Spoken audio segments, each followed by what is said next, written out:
মুরব্বী, আপনার ঘরে যে বন্যা নষ্ট হয়ে গেল, সেই জন্য সরকার থেকে আমরা যতটুকু পেরেছি ঘর করে দিচ্ছি। আসল কবিতা স্বামী মারা গেছে।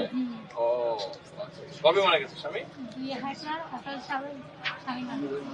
2018 সালে মারা গেছে। ও তো বাচ্চারা স্কুলে যায়? স্কুলে যায়। 6 জন স্কুলে যায়? তুমি কোন ক্লাসে পড়ো? এসএসসি পরীক্ষা দিই। এসএসসি পরীক্ষা দিয়েছো না দিবা? দিছি, চলমান আছে। ও চলমান আছে। এইচএসসি?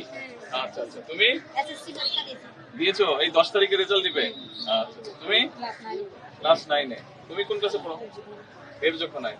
তুমি বাবা? হ্যাঁ? ক্লাস 2 তে। আর তুমি? 1 এ। আপনি কাজ না করলে বাচ্চাদেরকে কিভাবে কি করেন? মানে আর ভাই কিছু দেখার আর আপনার ভাই সে কি করে? আমার স্বামীর কাছে ভাই মানে সেনাবাহিনী মানে বেশি হবার লাগে না। আচ্ছা। দেখা করার মানে না না।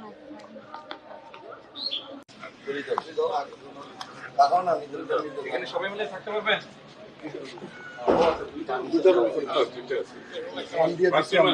বাথরুম পাশে ক্যামেরা